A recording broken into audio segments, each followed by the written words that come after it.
Hello viewers, welcome to List Archive. This is Rafi and today we are going to discuss the top 5 reasons to use a fountain pen. Number 5. It's a lifetime statement. With fountain pens no longer seen as a standard writing tool for everybody use. With email and text becoming the primary communication tool, a fountain pen is an honest statement that you want to write in the old way in a considered manner. Presidents don't sign a treaty with big pen. They use a fountain pen. Let's move to number 4. The good old days. They are called the good old days for a reason. The pace of life was slower and the stresses of the digital world did not exist. Taking the time to write a letter using a fountain pen is a relaxing and practical process. Feel the sense of history as you fill a converter from a bottle of ink or sign your name in pen and ink. That is why this is a number 4 on our list. Number 3. Years of pleasure.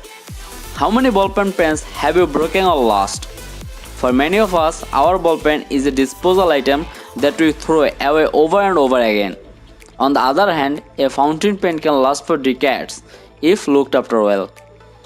Ink categories are also cheaper and come in such a wonderful array of colors.